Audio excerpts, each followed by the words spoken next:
नमस्कार।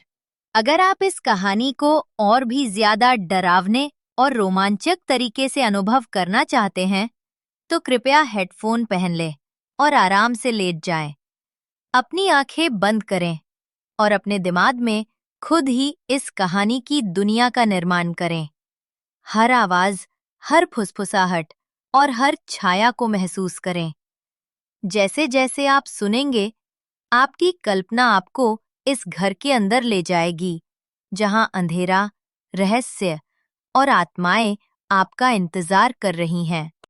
मध्य प्रदेश के हरे भरे जंगलों और शांत नदियों के बीच बसा था छावनी गांव। गांव वाले साधारण और मेहनती थे, लेकिन एक घर था जिसे कोई भी पास नहीं जाता था। यह घर शर्मा परिवार का था, जो वर्षों पहले एक रात अचानक गायब हो गया था।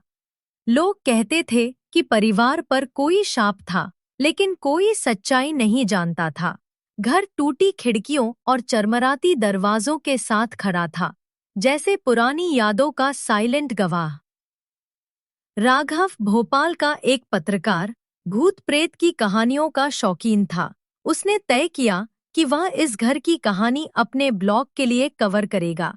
गांव वाले चेतावनी देते हुए बोले, साहब, उस घर से दूर रहें। शर्मा कभी नहीं गए, वे अब भी वही हैं। राघव ने उत्तर दिया, मैं केवल कहानी जानना चाहता हूँ। पहली रात राघव गांव के छोटे से अतिथि गृह में रुका, लेकिन वह सो नहीं सका।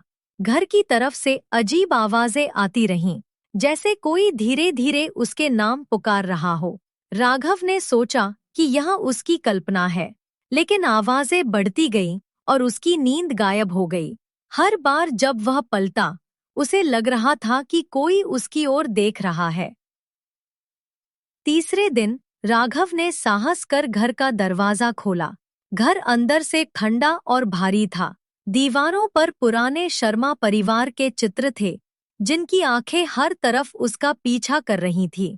फर्श पर धूल और कीचड़ की परत थी, लेकिन उसने देखा कि सीढ़ियों की तरफ ताजा कीचड़ के निशान थे। हर कदम पर वह अजीब आवाजों से डरता।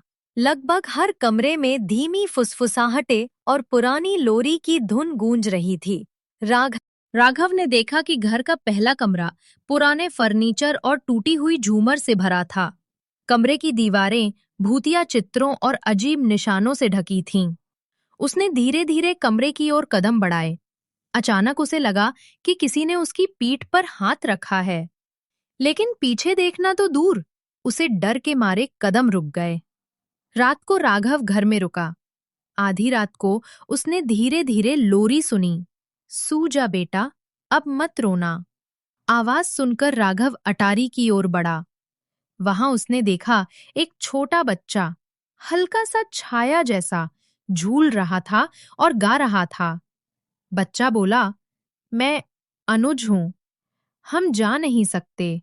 पापा कहते हैं हमें यहीं रहना है। राघव ने पूछा, क्यों? क्यों? राघव को समझ में आया, शर्मा परिवार मरकर भी घर में फंसा हुआ था, आत्माओं की तरह। और अब उसकी जिज्ञासा उसे केवल भय में बदल रही थी। राघव ने घर के दूसरे कमरे की ओर कदम बढ़ाया।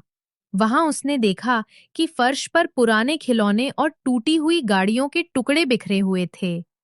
हर कोने में अजीब छायाएं दिख रही थीं।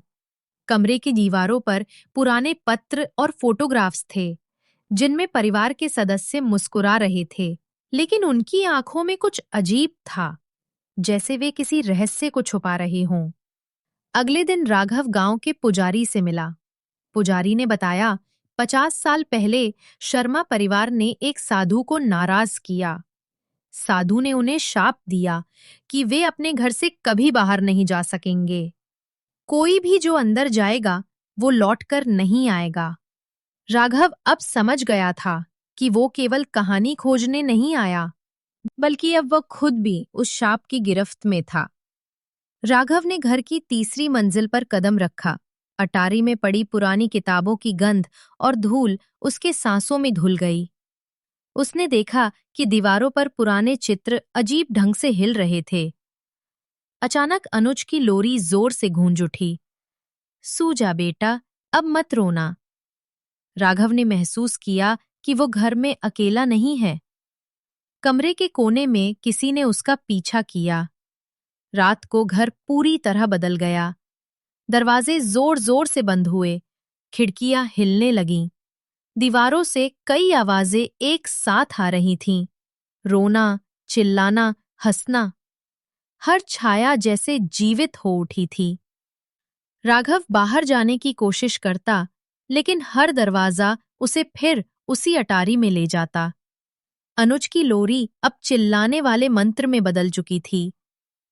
अन्य आत्माएं भी प्रकट हुईं, माता पिता और भाई बहन।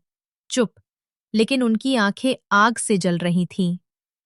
राघव चिल्लाया, नहीं, मुझे छोड़ दो। अगली सुबह राघव गांव के बाहर कीचड़ भरे रास्ते पर पड़ा मिला। कपड़े फटे, बाल गीले। गांव वाले बोले, उसने उन्हें देखा और बच गया। अधिकांश नहीं बच पाते। राघव तुरंत गांव छोड़कर भोपाल लौट गया, लेकिन महीनों बाद भी वो सुन सकता था अनुज की लोरी।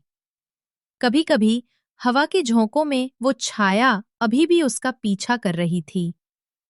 कुछ आत्माएं कभी नहीं सोतीं, और कुछ घर हमेशा अपनी रहस्यमयी कहानियों को छुपाए रखते हैं।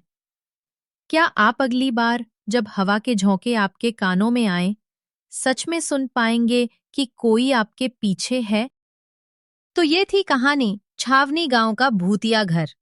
अगर आपको ये कहानी रोमांचक लगी और आप ऐसी और डरावनी कहानियां सुनना चाहते हैं, तो कृपया हमारे चैनल कहानी क्राफ्ट को सब्सक्राइब करें। वीडियो को लाइक करना ना भूलें और अपने दोस्तों के साथ भी शेयर करें, ताकि वे भी इस रहस्यमयी दुनिया का अनुभव ले सकें। अगली कहानी में हम फिर मिलेंगे, और तब तक ध्यान रखें, कुछ रहस्य सिर्फ सुनने के लिए नहीं होते, वो आपके आसपास हमेशा रहते हैं।